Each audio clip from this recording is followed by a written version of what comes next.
Bom, gente, olha só. eh, Bora dar continuidade à aula, certo? Sobre controle de hemorragias. E você deve lembrar que no vídeo anterior nós falamos sobre o consenso de Hartford, certo? Eh, então, foi dado a importância das grandes hemorragias exsanguinantes, onde todos, independente de ser da área da saúde ou não, profissionais leigos treinados, deveriam saber utilizar as principais técnicas simples que pudessem resolver o problema, para que, quando o resgate chegasse, seja ele de suporte básico, intermediário ou ambulância de suporte básico, pudesse dar continuidade ao atendimento. Isso iria aumentar a chance de sobrevida do paciente.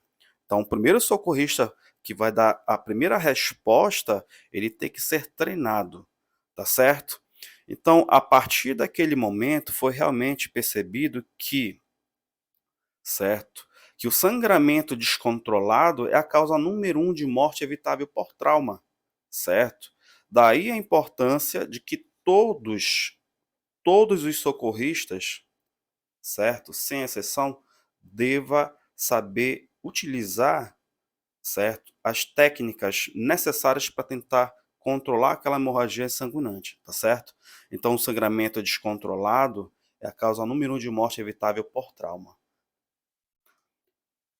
PHTLS oitava edição já falava que a causa mais comum de estabilidade hemodinâmica, certo? O paciente que está sangrando, está perdendo sangue, ele tende a entrar num quadro de estabilidade, entrar em estado de choque, certo? Isso por perda sanguínea.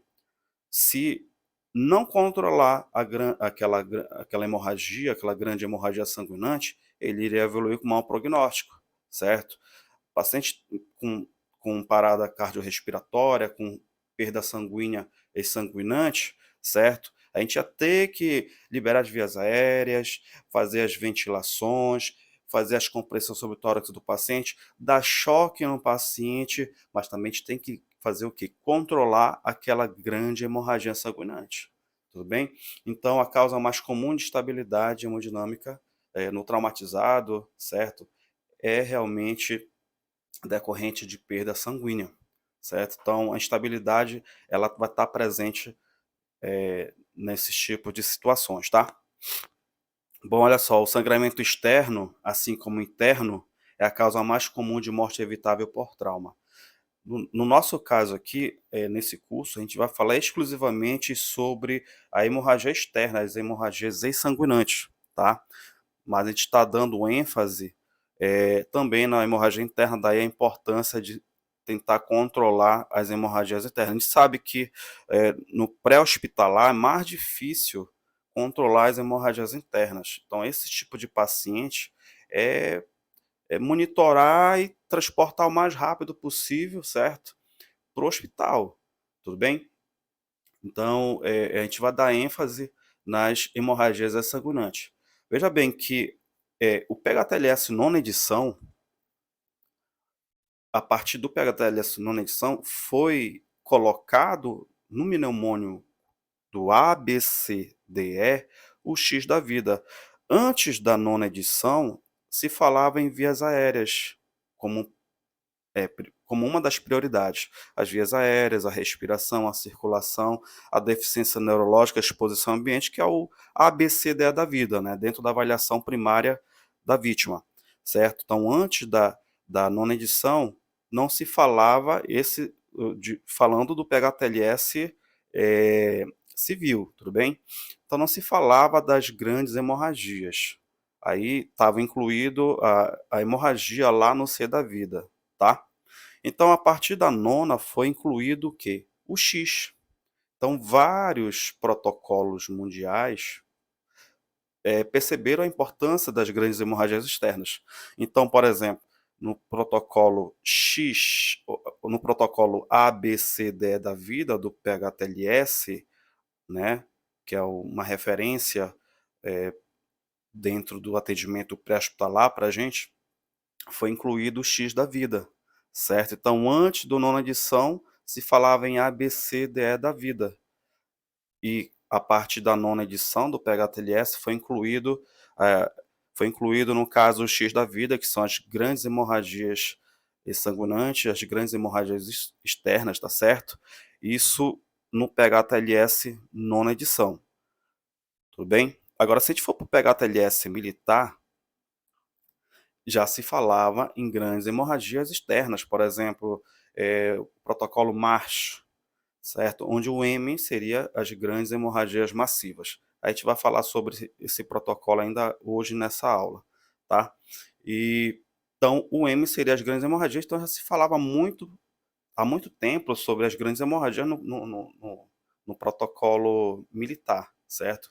Onde socorristas de combate, de guerra, eles já aplicavam muito bem as técnicas para controlar a hemorragia, isso por volta de Primeira Guerra, Segunda Guerra Mundial, tá certo?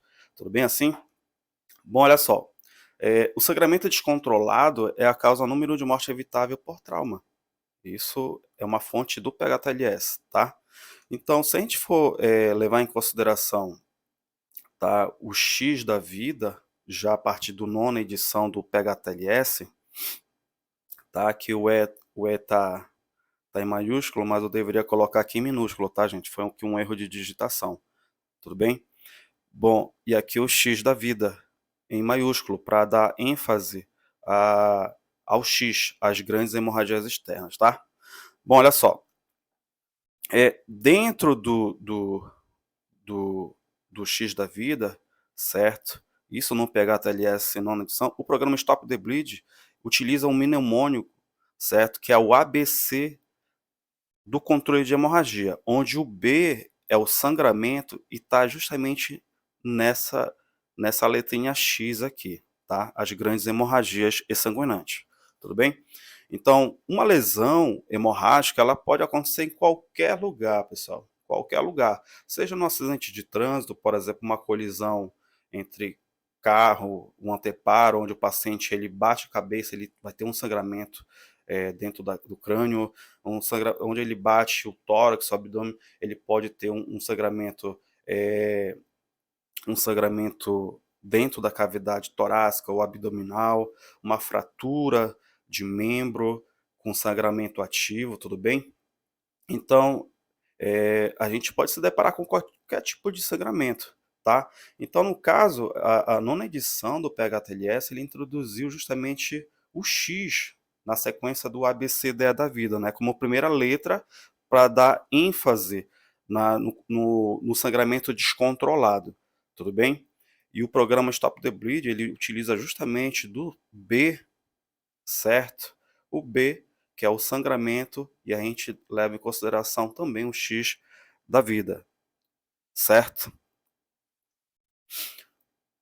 Então tá aqui o protocolo XABC, só para a gente fazer uma revisão. É claro que essa aula ela é só para fazer uma só para relembrar os nossos alunos aí que também são da área da saúde, mas claro que tem aqueles que estão fazendo o programa, que não são da área da saúde, mas que também de repente pode conhecer o XABC da vida. A gente vai só fazer um breve comentário, só para relembrar, certo?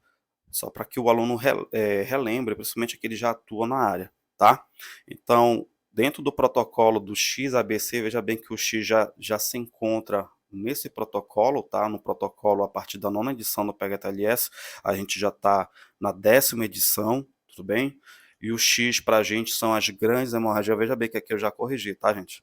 Veja bem que o X seria as grandes hemorragias exsanguinantes, tá?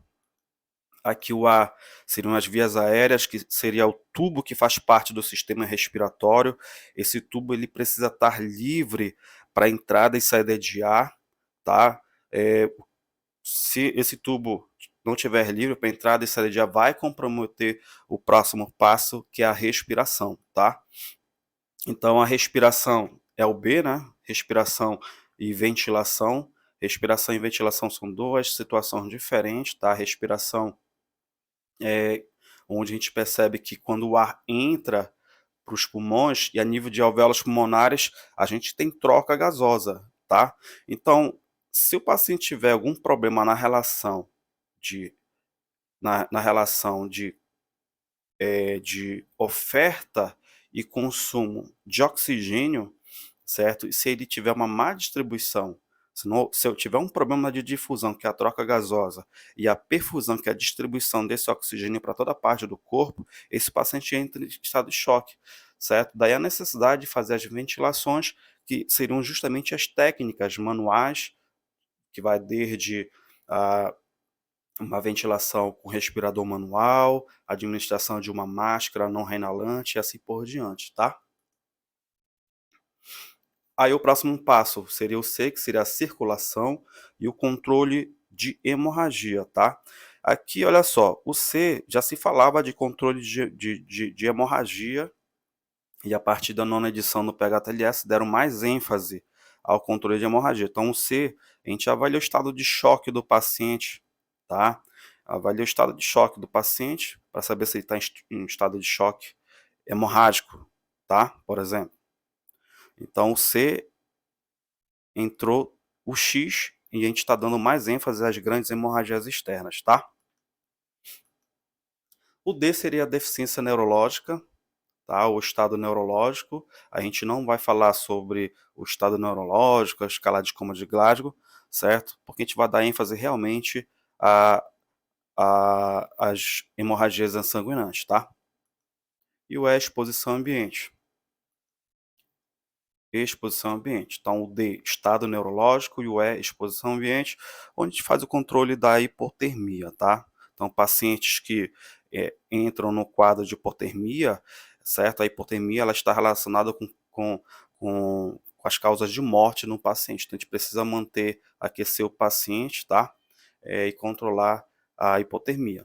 Claro que, olha só, é, essa sequência, ele está dentro da sequência de atendimento primário. Então, a gente vai identificar e tratar situações que oferecem risco de vida ou de morte para o paciente. Então, por exemplo, um paciente de trauma, tá? Um paciente de trauma, você vai abordar, né, as vias aéreas, a respiração, a circulação, o estado neurológico, vai expor o paciente para controlar a hipotermia. Agora, se ele estiver sangrando, uma fratura com, com sangramento ativo, fratura é avaliação secundária, sangramento exsanguinante é avaliação primária. Você vai ter que controlar esse sangramento, porque senão o paciente vai evoluir com mau prognóstico, ele pode evoluir a óbito muito rapidamente, questão de 3, 5 minutos, tá certo? Tudo bem? Um paciente que está em parada cardiorrespiratória, onde né, onde as vias aéreas estão obstruídas por queda de base de língua. A gente sabe que a língua ela pode obstruir as vias aéreas, né? Se a gente não liberar as vias aéreas para poder fazer o que? Fazer as ventilações, já que ele está em parada respiratória, né?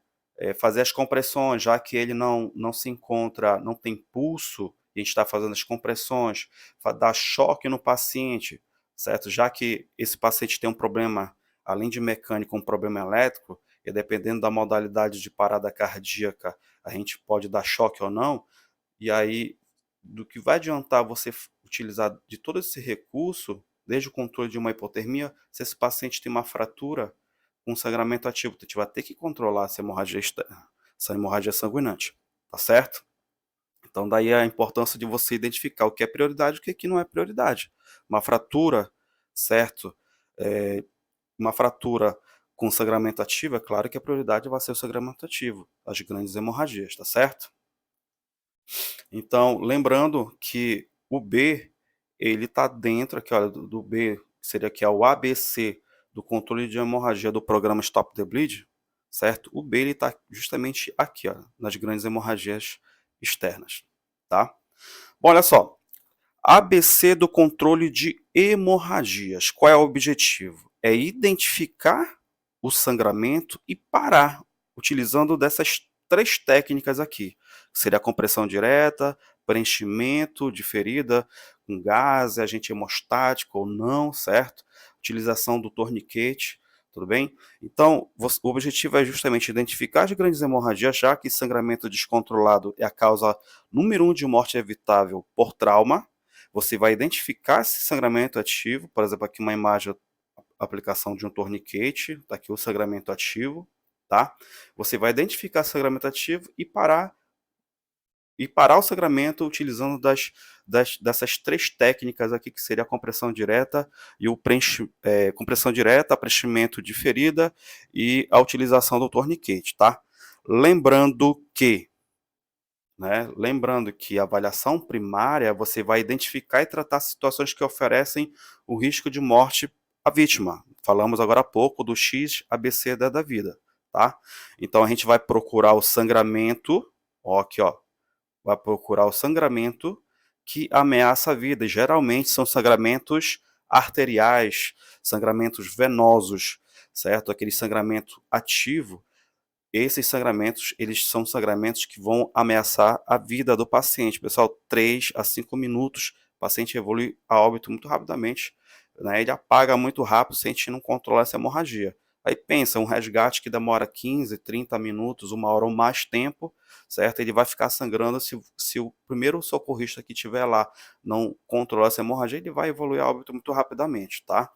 E aí, é importante saber que se aquele atendente ele possui ou não um kit de primeiros socorros disponível para aquele trauma, certo? Porque se ele não tiver um kit de primeiros socorros, ele vai ter que utilizar, né, de técnicas, certo? Que vai desde uma pressão direta, um preenchimento de ferida, até mesmo com um pano limpo, para tentar controlar essa hemorragia, tá? Tudo bem? Mas a gente vai falar vai aprofundar mais nos próximos vídeos. Aqui eu estou só citando que é para te ter aquela visão geral do conteúdo que vai ser ministrado, tá? Então, existe um kit de primeiro socorro disponível para o trauma, sim ou não? A gente vai falar do algoritmo, do protocolo, do algoritmo do Stop the Bleed no controle de hemorragia, tá certo? Bom, olha só, o ABC do controle de hemorragia, ele, ele, ele é, ele vai direcionar para quê? Para o ABC, onde o A é o alerta, o B é a hemorragia, o C seriam as compressões, que são justamente as técnicas do controle de hemorragia, que vai desde a compressão direta, preenchimento e a utilização do torniquete, tá certo? Bom, olha só,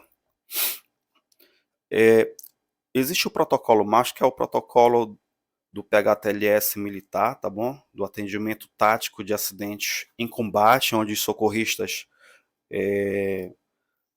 que atuam no campo de batalha, no campo de guerra, por exemplo, esse protocolo já foi utilizado bastante na Primeira e Segunda Guerra Mundial, onde os soldados iam marchando, olha só, daqui, ó, isso daí é um mnemônio, né, o protocolo MASH, onde soldados que vai desde o comandante ao soldado, todos aplicam, todos treinam, é, treinam as táticas de controle de hemorragia, isso dentro do combate de guerra, tá?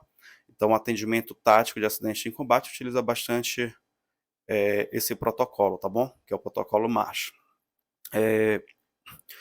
Você pode encontrar como TCC ou TC3, tá certo? Que seria o atendimento tático de acidente e combate. O mnemônico dele, tá certo? O mnemônio dele, vamos lá, seria o M, o A, R, o C, onde cada letrinha dessa representa alguma coisa. Por exemplo, o M seria a hemorragia massiva. O M, para a gente aqui dentro desse protocolo, seria uma hemorragia massiva. Se a gente for pegar TLS civil, pegar TLS, o M seria justamente o X da vida, tá?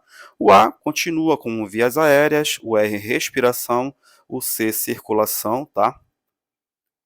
E o H, aqui é o detalhe. O H seria o quê? A hipotermia e a lesão na cabeça, a junção do D e o E em uma única letra, tá? Esse protocolo, o objetivo é justamente fazer o quê?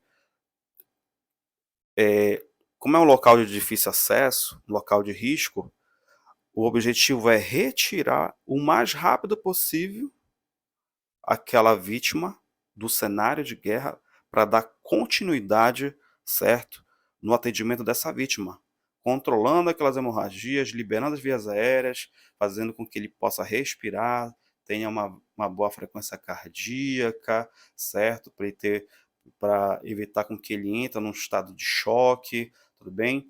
controlar a hipotermia, a gente tem que aquecer, verificar a lesão na cabeça, tá certo? Então esse protocolo também é bastante utilizado, principalmente para os, né, pros profissionais da segurança pública, corpo de bombeiro, polícia militar, tá? As forças armadas, a gente utiliza bastante esse protocolo aqui, inclusive tem vários lugares, vários vídeos, né, inclusive até no YouTube, que hoje em dia já não está mais só fechado a um grupo específico, então todos têm acesso a esse protocolo MASH, tá? Então é mais uma preferência, mas o princípio é o mesmo, tá? Se você for utilizar desse protocolo, ou do PHTLS, ou do Stop the Bleed, pessoal, o princípio vai ser o mesmo, controlar hemorragia. Então, se você vai utilizar o PHTLS, o ABC, ou o protocolo macho, o princípio é o mesmo, controlar a hemorragia. Então, você tem pelo menos 3 preferências aí para estar utilizando, é só treinar dentro daquilo que você realmente acha que é melhor, e que você vai conseguir resolver o problema. Se você resolveu, tá tudo bem, tá tudo ótimo, quem ganha é o paciente, ele aumenta a chance de sobrevida dele, tá certo? Bom, olha só, essa aula, ela é uma aula que eu agreguei para tentar ampliar, né, a cabeça dos alunos com essas informações, tá? Mas lembrando que a gente vai dar ênfase, né, como preferência nesse curso, o que? O ABC do controle de hemorragia. O princípio é o mesmo, controlar hemorragias exsanguinantes. A preferência nesse curso, a gente vai estar utilizando desse protocolo do ABC, tá certo? E a gente sabe que o programa Stop the Bleed é um programa mundial, um dos maiores programas mundiais de controle de hemorragia. Então, por isso, a gente está falando justamente, eh, utilizando desse protocolo, certo? Desse programa para o controle de hemorragia. Tudo bem assim? Bom, mais uma vez, te convido a conhecer o programa, certo? É só dar um Google e você vai conhecer, né, o programa Stop the Bleed, que é um programa muito bom. Vários países estão aderindo, o Brasil está caminhando, está crescendo, certo? Hoje se fala muito desse programa e a gente está aqui para treinar com vocês, tá certo? Pessoal, até mais, até o próximo vídeo, bons estudos.